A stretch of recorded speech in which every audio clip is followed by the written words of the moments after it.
As in all of our storytelling sessions, the library is attempting to preserve the vast amount of corporate knowledge that we have here at China Lake. As we all know, China Lake is famous for innovative thinking, research, and development, and providing the warfighter with the latest technology, as well as future technology to preserve our freedom. Today's storyteller is a little bit different. He is working in reverse. Russ Kaldenberg is attempting to preserve the artifacts and treasures that occupied this valley long before research and development was ever even thought of. And he's allowing the R&D to go on without damaging these artifacts and losing past history of the valley, which there is tons of, as you will see. He is a command archaeologist for China Lake. He received his BA in anthropology from San Jose University, completed independent studies from the University of Bordeaux in France, and master's in anthropology from San Diego State University. He was a commissioner of prehistoric archaeology for the California Historical Resources Commission, which was a gubernatorial appointment by Pete Wilson. He has numerous memberships in Archaeological Society.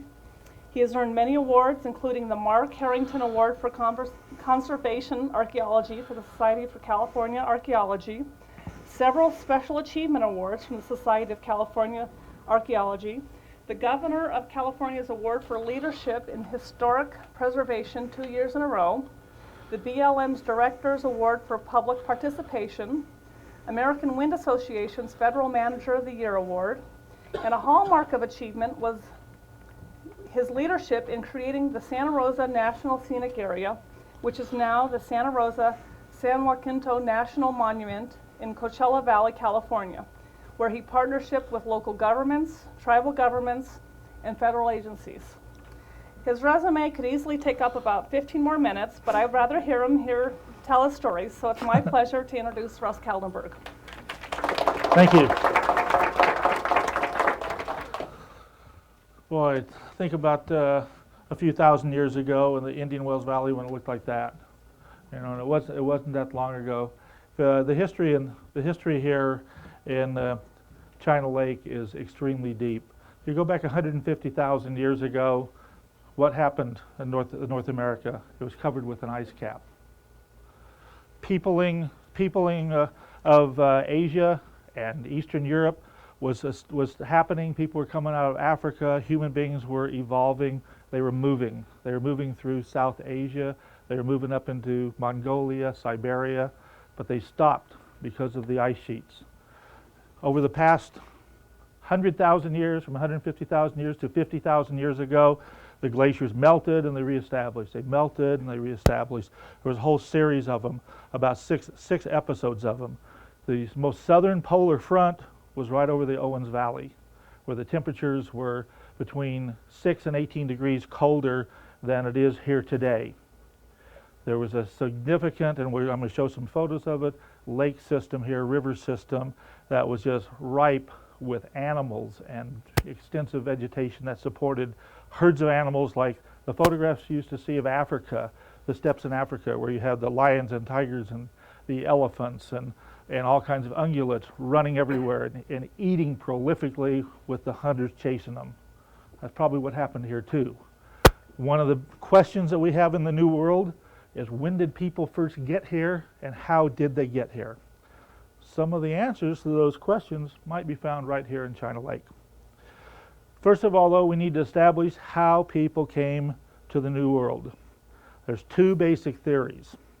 One of the theories is that they followed the animals from Siberia over through Alaska, through an ice-free corridor, down through the Yukon, down through British Columbia, through Oregon and Washington, and came down here to the Great Basin area and established residence about 11,500 years ago during what was called the Younger Dryas drought period that lasted about 500 years.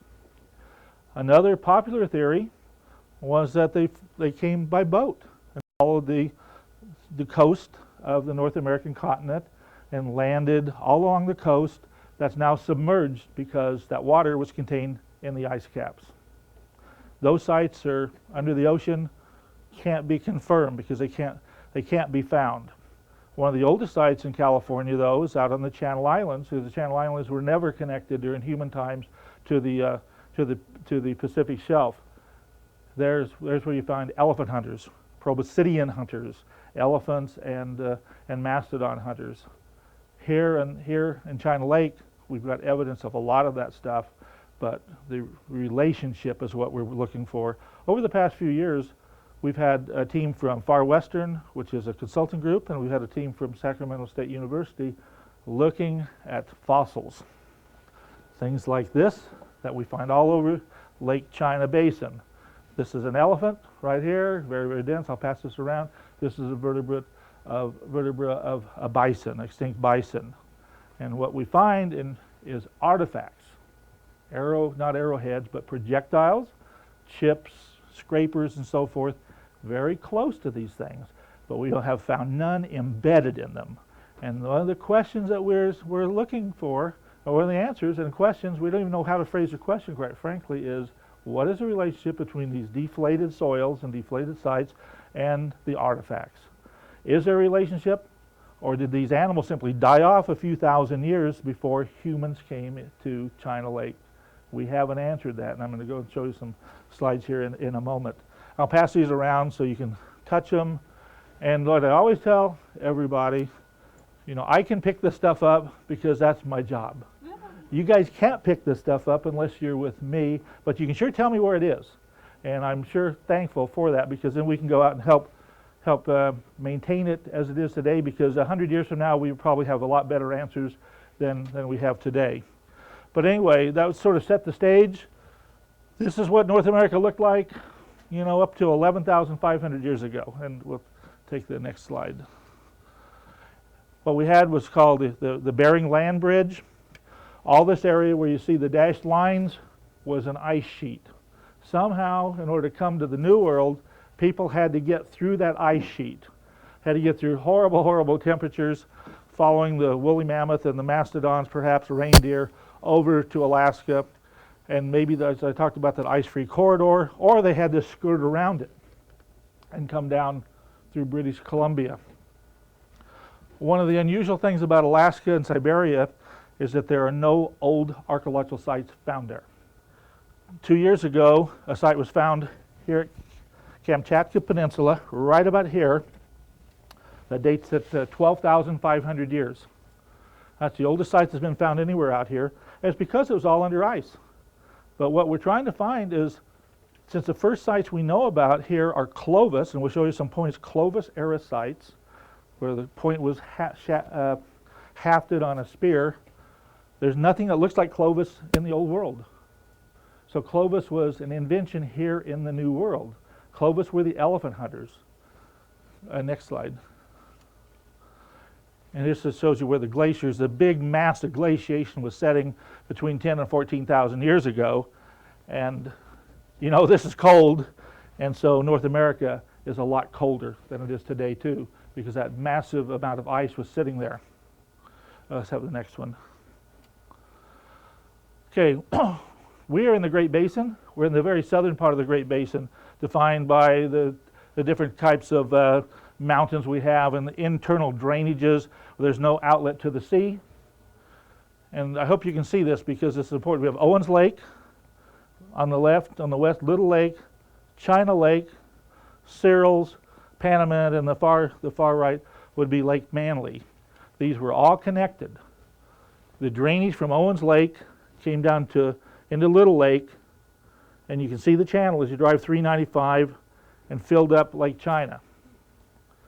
Lake China, once it got to about 400 feet of depth, spilled over around Salt Wells, and you can see it right as you right around Lone Butte there, Bee Mountain, and overflowed into Searles Lake. Searles Lake reached a maximum depth about 12,000 years ago of 690 feet.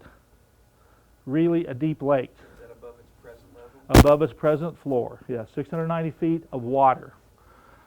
Searles flowed into Panamint Valley, which is called Panamint Lake or Gates Lake, depends upon which geology you read, and it filled up to around 900 feet of depth. And it flowed over the Panamint Range, probably at Wingate Pass, which is in the south on our south range, and flowed into Lake Manly. And Death Valley was probably something like 1,200 to 1,500 feet deep, Lake Manly. Those are, of course, natural paleo grocery stores. You know, they had vegetation and swamps and marshes and animals like elephants and bison and deer and everything else that would have attracted human beings there. And remember, these human beings didn't come in great hordes. They would have come in small groups, sort of like the Bushmen and the Kalahari family units that would have walked together searching for food.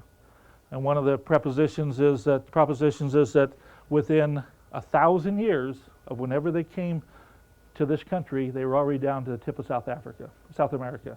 So they went very fast, spread throughout the North and South American continents. Recent studies that were done on some bones from Borax Lake up in Northern California show that the DNA content of some of these ancient burials, these ancient 11,000-year-old people, is the same as the DNA that's currently among the Siberian population.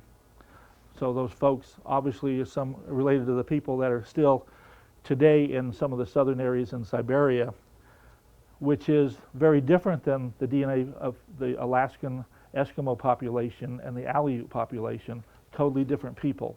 So what we had was a migration from somewhere probably in Central Asia, maybe around the Mongolian area, down into North America. Now, if it was 11,000 years ago or 28,000 years ago, that's what we don't know. And one reason is the coastal route. The other reason we may not know it is because there were so few people, it's just gone, or the climate destroyed it.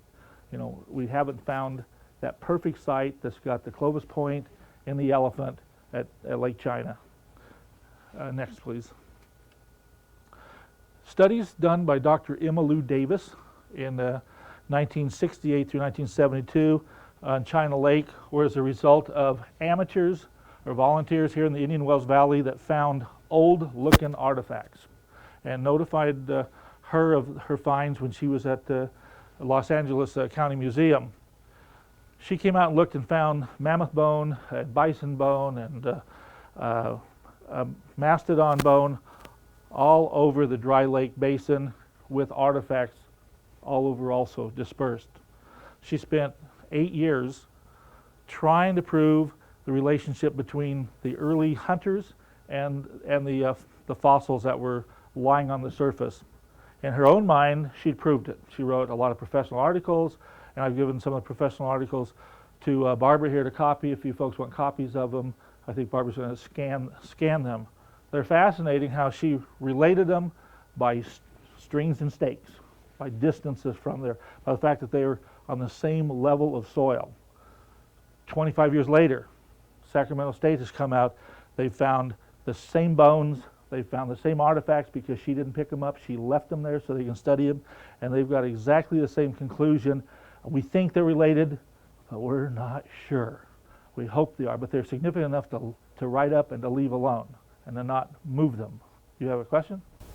You said a couple of times finding an artifact in a bison. What do you mean? Embedded. In bone? Embedded in bone. Okay. Yeah. If you could find one embedded in bone, you've answered the question. That just hasn't occurred here.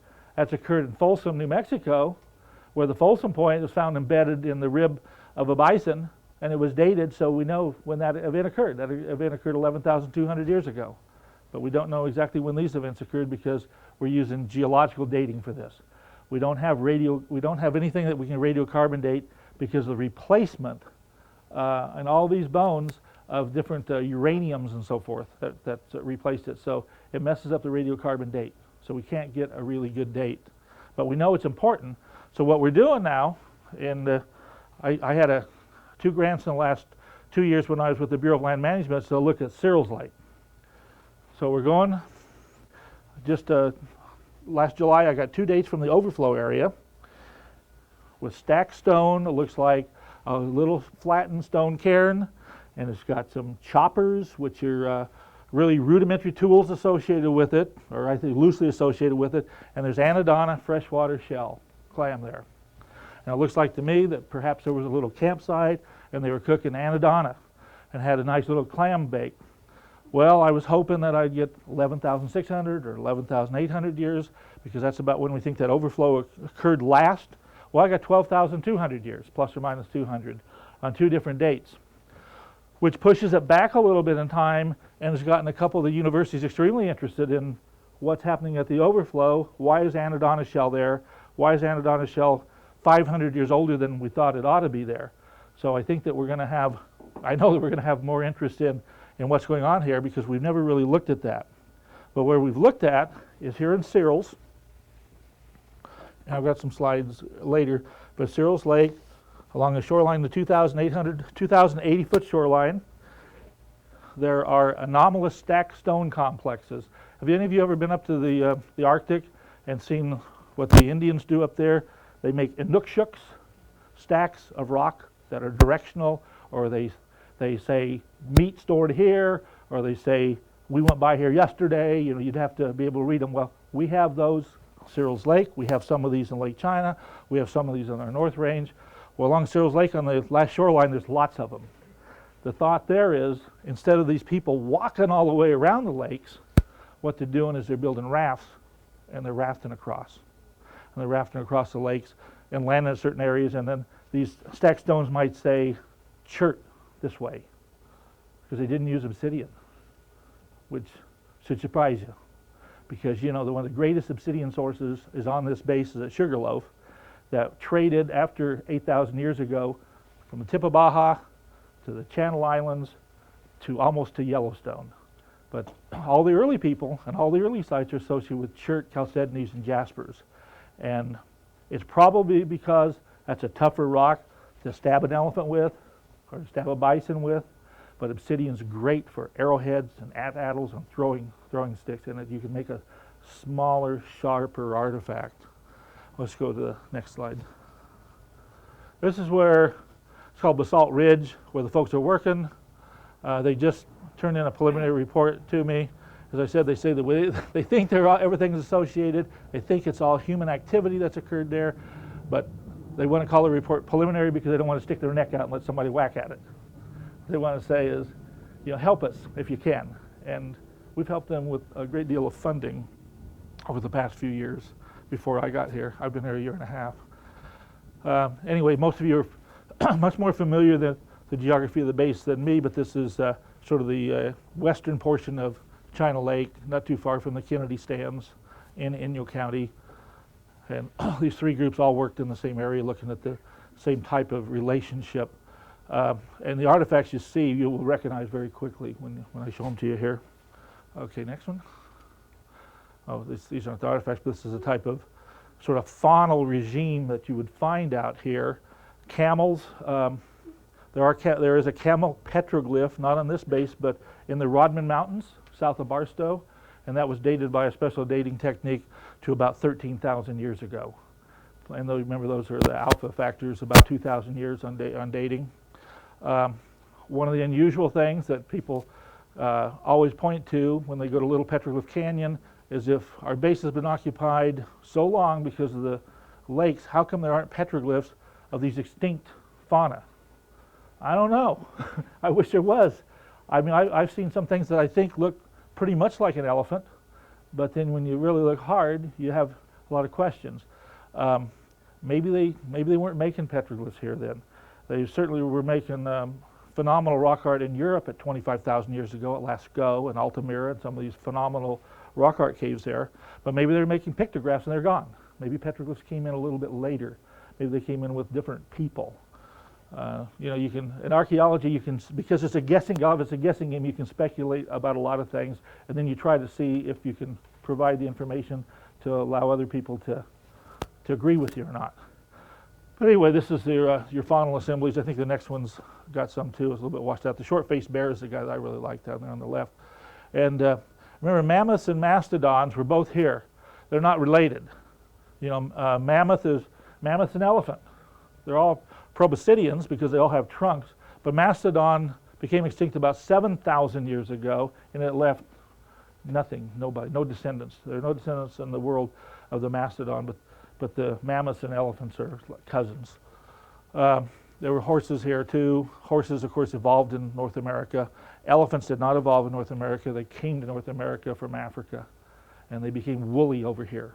They became woolly in Siberia as they were coming across. That's why any of you seen the TV programs about trying to rescue the frozen elephants up in the Siberian area, bring them back and get DNA from them to recreate them.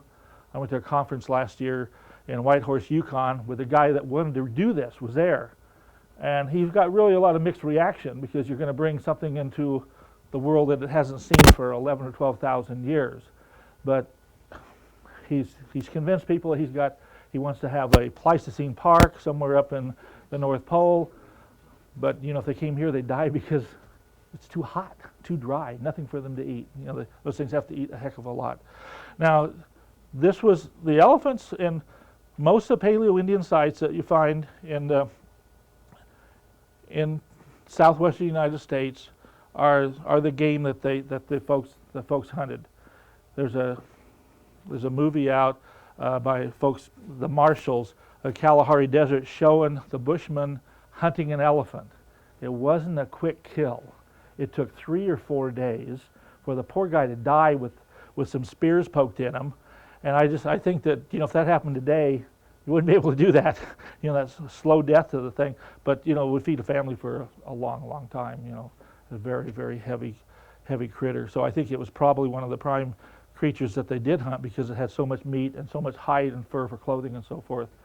But their extinction was very quick. About 10,500 years ago, mammoths and elephants were extinct in this new world. So it took about 1,000 years after the people came, if they came in 11,500 like we think they did. Next one. And this is Rancho La Brea, and of course the American camel. A shot of how maybe that they were tackled with the spears, and they were big. It was a big guy. Next. This is a typical way that a mammoth would be hunted with a spear, not with the atlatl, or not with a bow and arrow, which wasn't invented until about 1000 AD in North America. All right. And this is sort of look like probably a typical scene here in Lake China, 10,000 or 11,000 years ago. They would bog down in the muddy playas, and that's probably how most of them were ambushed, because they were driven into the bogs, into the marshes, so they cooked the hunter. Okay. All right. This is what our lake bed looks like. And those are not only rocks, but those are fossils. And you can go out today, you can go out tomorrow, and you can see elephant tusk laying on the ground. Most of them are pretty dried out and very, very fragile. We had the paleontologists from San Bernardino County Museum up here last fall, and they did some casts on several of the elephant tusks. It could be accidentally driven over, of course, as part of any of our jobs. But what we try to do is really keep activity out of this particular area. This is an area that's got the artifacts. This area's got fossils. This area's got rocks, might be associated with rock rings or house structures, because remember, these people were moved a lot. They followed the game. They didn't have permanent villages where they stayed all year round. They were very, very rotational seasonally, practiced what they call a seasonal rota, looking for resources, even though these were big game hunters. They probably got most of their nutrition from big game, as opposed to pine nuts, which came in a little bit later as the vegetation rose in elevation. Oh, the next one there. This is here on the base, taking a small elephant out for the Los Angeles County Museum. This was about 1969. And let's see if we got a shot of the little guy there. So, little elephant, this guy dates at about 15,000 years ago. Probably not associated with humans, just died in a mud puddle. Next. So a sketch of an illustration. Okay, this looks like a burn area. Like they may have cooked a lot of meat here. The soil is extremely greasy. We did get a radiocarbon date of the soil. The radiocarbon date of the soil is 11,400 years. We think the soil is associated with cooking an elephant or a bison.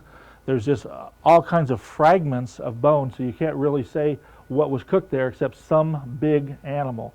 These things are, like this is in some of our areas out here, this is a big bone. You know, this is identifiable. But in some of the areas, what you have is pieces about the size of one's fingernail. And it's really very, very difficult to try to put them back together and figure out what kind of animal is there, except you know it was a large mammal of some sort. So they scraped together enough charcoal, got a AMS radiocarbon date, which costs a lot more money, but takes a lot less charcoal. I got the 11,400 year date, but it's the same situation. Was this related to cultural activity, or was it not related to cultural activity? The archaeologist makes a very good argument that because of the relationship and association of all the tools around, that it was related to killing, butchering, cooking, and probably eating. So an activity that we all have to do. Next. And these are mammoth teeth. And you find these on the base a lot. But you generally find a piece of enamel like this little guy here on the left. But we found last summer a piece about this size here. And can be dated because it's got a half, all this has, it's organic, it's all got a half-life. Next.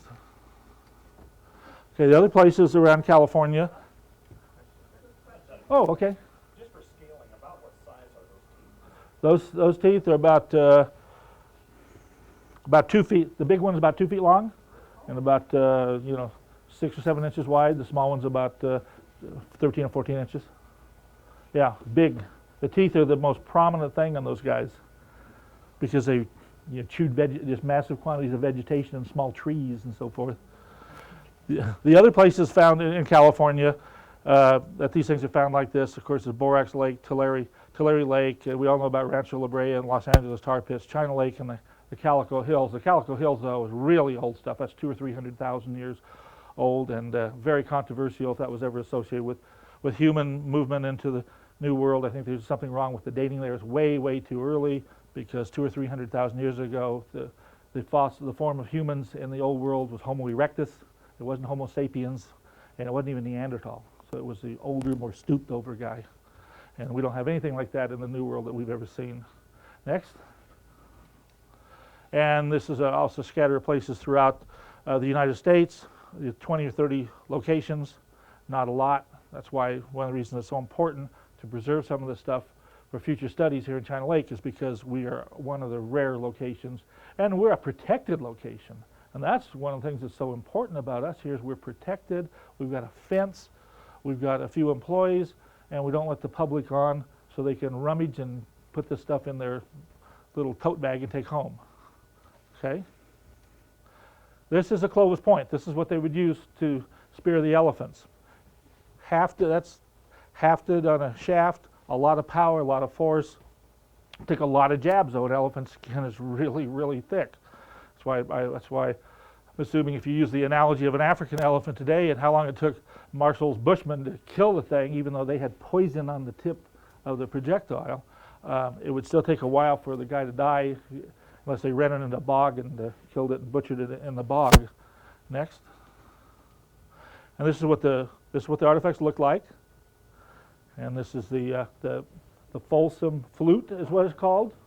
That thing right in the middle is a flute, and it's made by pressure, not by hitting it. It's made by pressuring it off, by forcing it from a chest punch or something like that, so it could haft easily and draw blood more easily. Like you see, a lot of hunting knives have a draw like that on them. Are those obsidian? No, those are chert or basalt. Right. Yeah. Very few Clovis points are made out of obsidian. Very, very few. I've seen a handful in my life, but the flint knappers like to make them out of obsidian, and sell them. You can see them at knife shows for a couple $100. Next. These are right from China Lake. The other one was, a perfect example. These are the Clovis-shaped, Clovis-like blades that are found out on the shoreline. You see a lot of vinifaction. They're not the edges isn't very sharp because we know the wind blows a little bit out here, so the sand's eroding a little bit over the last 11,000 or 10,000 years. And these are all chert or chalcedony or jasper. And these happen to be destined for our curation facility, which I'm going to put in a plug for. Every Flex Friday, a group of volunteers meets at the ice house, the old ice house, and we're cataloging artifacts like this. And we're getting the ice house together so it meets our curation standards, which we have never met on this base. But one of my jobs is to make us meet the curation standards so that we've got a nice laboratory and so that we don't have this stuff all taken away. And I'm bringing everything back from Davis and every place it is and putting it there. And every Friday we work from about 8 till 1 or 2 on Flex Friday and do stuff over there. And this Friday was no different. So if any of you want to volunteer, a lot of your friends are over there. And it's a lot of fun. So, and you can actually touch stuff like this. And we explain to you how to mark them and all that kind of stuff. So anyway, it's a lot of fun. So we do encourage you to come on over once a month or once every 2 months, whatever. Okay, next one. Some others. You see the flute on these down here, the flute on that one, and there's flutes on almost all of these, where they would have been hafted for spearing. Okay, next one. Next one. These are hafted the same, but does anybody know what these things are? Scrapers. Hey, pretty good. Scrapers, or if you're in Alaska, they'd be called ulus, and they're called crescents here. We call them crescentics or crescents, and it's always been debated what are they used for. I saw a paper recently at an archaeology meeting that said just that. They're ulus, they're scrapers, and you can do protein analysis now on artifacts like this and get blood off of them, and almost every one of them showed that they were for scraping hides. There was a little protein residue from skins of ducks and rabbits and so forth. So these could have been hafted and pressed and used just as a utilitarian tool. But they are often associated with the older sites, with the sites that are over 10,000 years old. These all came from out here at Lake China. Next.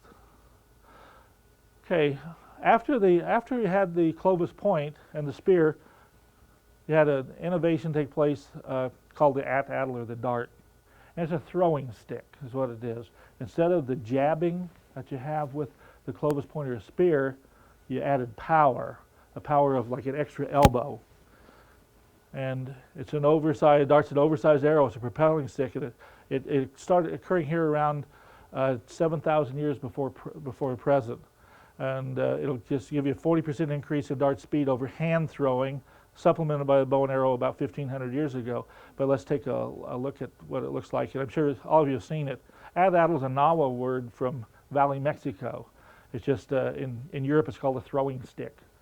But this supplanted the spear, much more effective. You could hit an animal, hit game from a lot more distance, and you'd sure that you'd have a successful hunt, probably, a lot more than trying to run up to it and stab it. So we have these type of things are called dart points. We have a lot of those out also at Lake China. So you had folks, after the lakes dried, there was still a lot of water in those lakes. It was muddy, marshy for another several thousand years until about 5,000 years ago. So you have the implements that these other folks left also, which are the dart points, which Barbara will, I think, is the next slide.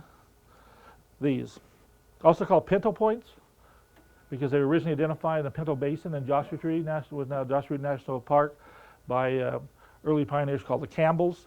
Believe it or not, these don't look alike, but if you're doing typology, morphological typology, you got to categorize stuff like stamp collectors do. Archaeologists categorize stuff like a stamp collector does, and they're the same, because they have a bottom notch and a little corner notch where you wind it up and glue it on and put it on your dart.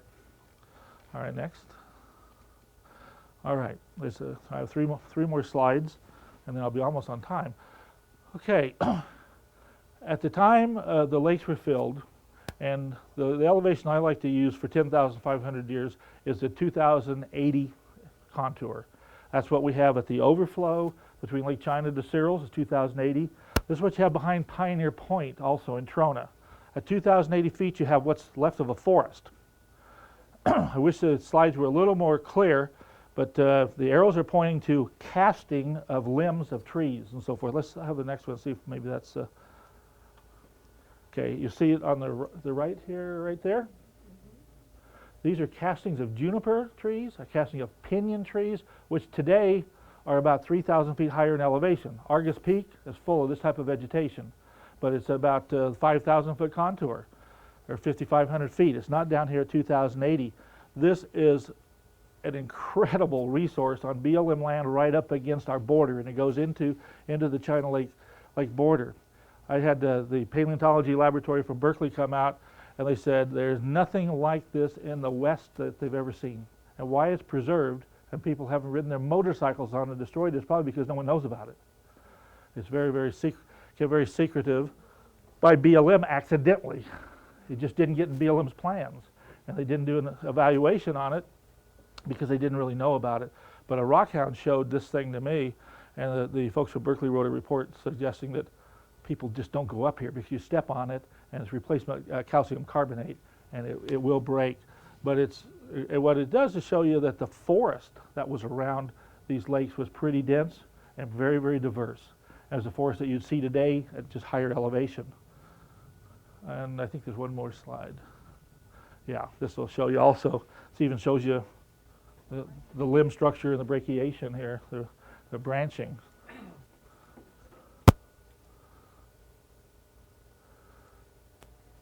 Last summer, I went up to the Yukon again on vacation, and I stopped at this Indian village, and they had this little sideshow thing. They said, come and see our story about the killer mammoths. So I went into their little interpretive center, and they had this mammoth tied to these trees by ropes, and ropes and people hanging on their ropes and so forth. And so it was written in some Indian language, and I said, well, where's the English here? So, there was the English was over on the right-hand side. I looked at it, it says, we are proud of having killed the last mammoth because the last mammoth was a man-eating cannibal. And our people have destroyed the mammoths, so don't any of you scientists tell me that mammoths were good. And I don't know where they got this. I don't know if that's an old story, if it's a story that was made up for the tourist trade, but the original stories about mastodons were that they're carnivorous, because the first thing found of mastodons, of course, were the teeth. The teeth are the hardest things. They're made out of calcium, and they stay around for a lot longer than bones. When the mastodon was first identified in the Ohio River Valley, it was thought it was from a big carnivorous beast. And the Iroquois people had stories about these big carnivorous beasts that used to chase them up and down the Hudson River and eat them. And so everybody thought, well, it must be the mastodon. But no, the mastodon was probably like the elephant, except smaller and a nice, gentle, probably, browsing animal that might have chased you if you got in its way, but it was small, about half the size of an elephant. And we do have the mastodon fossils here, but as I said earlier, for some of these that came in late, mastodon left no descendants. It became extinct, and there's no mastodons left, and you really don't find them in a very well preserved condition either. Probably you generally just find the bones without a few pieces of hair and so forth. I saw in the paper recently that in St. Louis, some high school was digging up a mastodon, and it brought great excitement throughout the Midwest because they had just very rare to find something like that, and they were building a new high school. And so it was the high school now they have a name for their football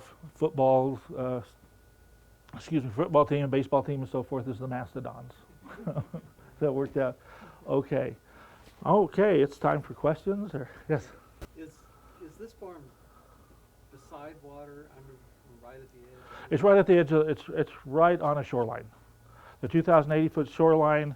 You can see the shore mark of tufa, and this stuff obviously as the lake receded, it was left there, and the calcium carbonate, of course, in the tufas replaced it. It was in water, and the water simply diminished and left this.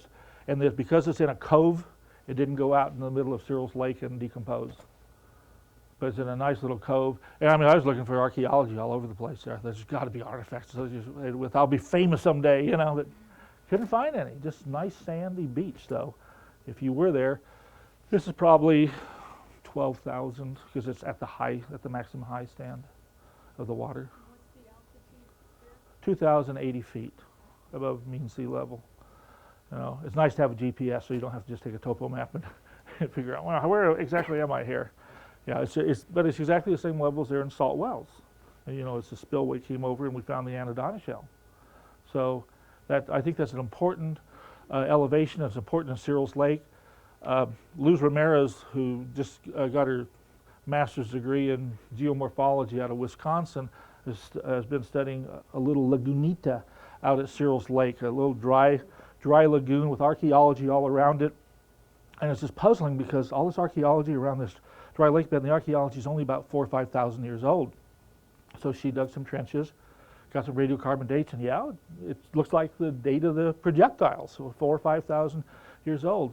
So she dug trenches and found that what was happening is there were streams coming out of the lava mountains 4,000 or 5,000 years ago. The water table was higher, and it would fill up these small lagoons, and the lagoon might stay there for 200 or 300 years. And it would attract birds, which would attract people, which would attract the campsites. So Lou's just defended her thesis and said that they were real skeptical, because these dry lake beds went dry 10 to 12,000 years ago. How do you have something that's only 4,000 years old? Because the water table was higher. And if you look at the old explorers reports, there's springs all over the place here in our area, except Manly missed them all, when he came through in 1849, but except for Indian Wells Valley, but except for Indian Wells. But Lou's had a great argument, and she had the sediment that proved that there were the springs there. So there's a lot of things that we as archaeologists have overlooked because we're looking for the usual, most glamorous. Also, we're not looking at little small dry playas that might have had a spring running into it that would have attracted human beings to them. And yeah, Of the petroglyphs. yeah, sure. That's, the carvings that are there, there's really no, at least that I'm aware of, large animals. There's a lot of, the bighorn sheep and lizards, turtles, smaller game, dogs, coyotes, whatever. But do you use that subject matter to date then those petroglyphs? Well, that's one way to do it, by just analogy, that you're not seeing something, so it must be later than the big game. The Paleolithians were the big game hunters, the guys with the spears, the guys who probably didn't have any villages, kept moving. But, there are thousands. We figure there's 6 million petroglyphs out there. 60,000 panels is what it says in our nomination for the National Historic Landmark. I've looked at lots of them. And every time I go out there, I see something different. I went out, took members of the Big Pine, Timbishaw, and Bishop Paiute tribes last Sunday. And it was, Sunday was kind of a cool day. The light was perfect. I saw stuff I didn't see the week before when I was there, and animals that I hadn't seen before. There's definitely a beaver with a flat tail, a big fat guy, and he's not recorded any place. There's one, and I'm starting to read all these Paiute stories. Little Pet Canyon? Yeah, Little Pet. There's a wolf right behind a coyote, and the coyote's like this, looking over his shoulder, and you only see it in the right light. And I took one of the Timbishaw elders out there, and he says, what we need to do is start reading myths, start reading Indian myths, because these, in his way of thinking, and it makes sense to me, storyboards. They didn't have blackboards, they didn't have easels, they didn't have any way to record except verbally. So stories of good and evil, stories of their creation, stories of the migration. I mean, I look at the very end of Little Pet Canyon where you have those 110, what everybody says, dancers. Maybe that's a migration myth. Well, they're migrating somewhere, and this tells a story about how they migrated to their children. So I think that's something that Richard Stewart, this guy that I'm working with, are really going to start exploring. So every night I've been reading these myths by the Shoshone and Paiutes, and man, some are confusing, because they were translated from the Paiute into English. There's two of them about the race to Coso Hot Springs. Well, they're both very different, even though one's from Saline Valley and one's from Death Valley. And they're stories of good and evil, stories of good behavior and bad behavior, and how to behave in a group. Just one more question. Yeah, sure. Any Black question? Mountain is a sacred site that I've read, like in Desert Magazine from the 50s. There was an article that said that Indians would send a representative from their tribes as an emissary to Black Mountain and if you go up there, there's really large. You mean Black Mountain up here in the El Pasos? Just south of Inyo Current. Yeah, the El Pasos. There's real large rock rings. Have you been up to the top of it? Yes. I have never been to the top of it, but I've read the stories. It's real interesting. Yeah, I'm getting a Christ also. I was going to ask about the significance of that. Well, that's one of the questions. I teach classes for the BLM in sacred site management, how to deal with Native Americans and so forth. And one question always comes up, well, if Indians aren't using the site, is it still sacred? Well, that gets you back into, so ethics. Is a place sacred just because it's sacred? Is there a place like Little Petroglyph Canyon, if nobody ever went there, you know it's a sacred site. It had to be very special to their culture once upon a time. Does the sacredness leave because people aren't practicing the same religion? Or is it only sacred because people say, hey, this is a cool place, it's sacred, it makes me believe and feel like I'm part of my culture and all that? It's a question I can't answer, but I have this feeling from being raised, as a Christian, and my dad being Jewish, and my mom being Mormon, and all these mixed up things that I was raised is that sacred occurs because it's there, that maybe God or whatever it was said, this is a special place. It's got special sounds and special feelings, and if you want to put petroglyphs to make it more special, do it. And these Indians I took up, and I use Indians, not Native Americans, because that's what the laws all say, is that they had never been there. There was one man that was 70 years old. He had never been there.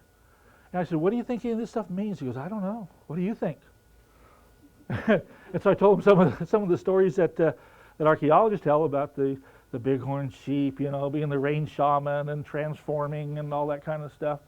And he says, never heard of that one. I said, well, what have you heard? He goes, oh, no, I didn't know so, So, and I took also, what's really fun, I took a Timbisha elder up to Indian Springs Garden, where that is, up in North Range near Darwin.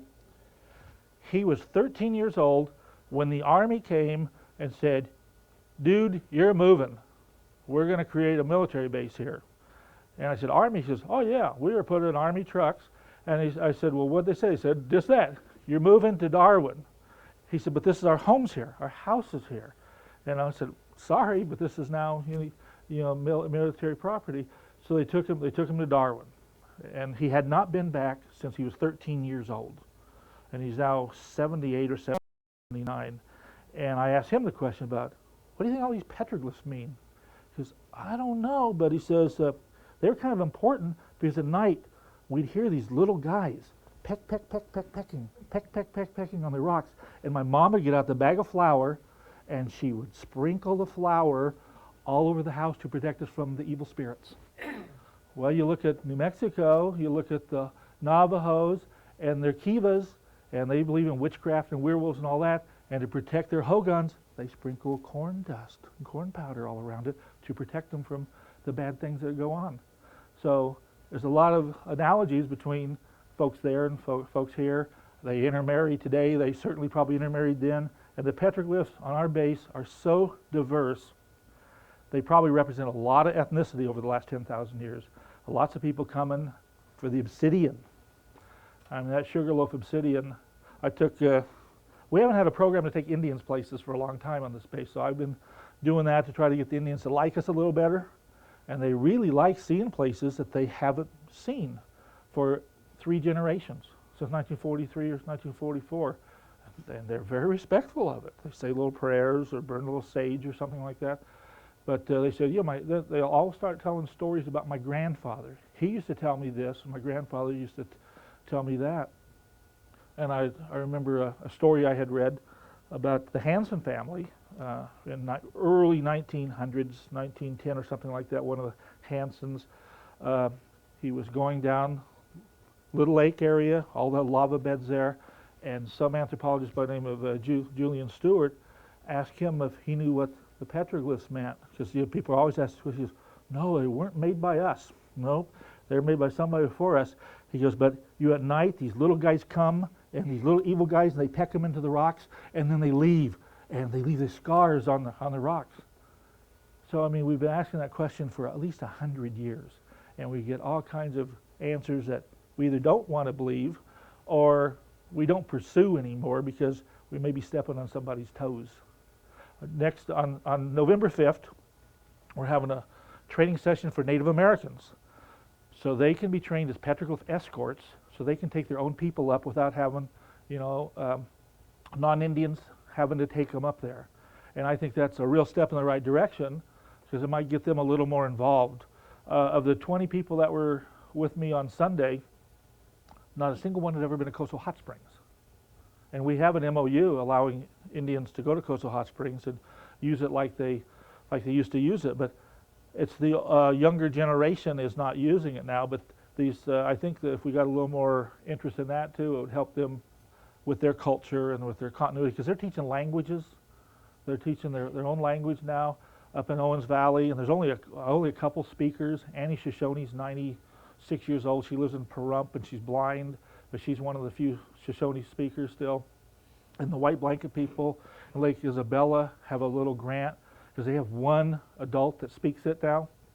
The high school in Tehachapi is teaching Kawayasu because there's like 2 or 3 speakers of that. So we're going to lose. When you lose language, you lose a lot. You lose part of your culture because that's how culture is transmitted, you know. And that's why some of these myths, when they're transferred from Timbishaw, Coastal Shoshone to English, lose a lot because they don't have the adjectives that we have, and they compress their meaning sometimes, and you have to sit down and think about maybe the fellow didn't transcribe that right. So what would somebody else say that story meant? So anyway, I'm enjoying doing that. And it's been very enjoyable meeting with the local people about that too. Any more questions about Paleo Indians or anything? Anybody want to know where Building 1022 is? Okay. Is that the ice house? Or? Yeah, that's the old ice house. There's a corner of Blandy and whatever the back road is to to Mike Lab. We don't take your whole Flex Friday. We'll work from 8 to 1 or 8 to 2. And there's everything from moving boxes of artifacts to cataloging to writing on them to organizing a library, all kinds of stuff. And we've only been doing it for about a year. But a couple guys came over from, they were great. All they wanted to do was build stuff. So they built us a wall, they built us a door, and then there was a compressor sitting in this one room that we call our intake room. You know, it's 3 feet on each side to the cement slab, so we're always hopping over it, you know. And he goes, I can divert some cement trucks. So the end load in the cement trucks have a little concrete they'd have to take to the dump. So the guy spent 4 months bringing cement trucks with, 4 shovelfuls, 3 bucketfuls, and now we have a nice flat floor. And they don't show up anymore. He said, well, you don't have any construction for us to do. Well, I wanted to thank Russ very much for coming here today. We have a certificate of appreciation thank for you. him. For your support on the NAWCWD's Technical Library Storytelling Program, Have I Got a Story for You? And this is presented today, October 21st. And thank you for sharing your stories about the Paleolithic China Lake. And Thank a little you. gift of appreciation. Oh, well, thank you very much. And I wanted to let you guys know that if you want to get a hold of him, you can get him on Outlook. And he is more than willing to have you come along and go out and rummage through all the neat stuff that's out here and, go on digs with him. So if you guys are ever interested, he's more than willing to help. So I appreciate it. Well, thank you guys. And the library's great, I tell you.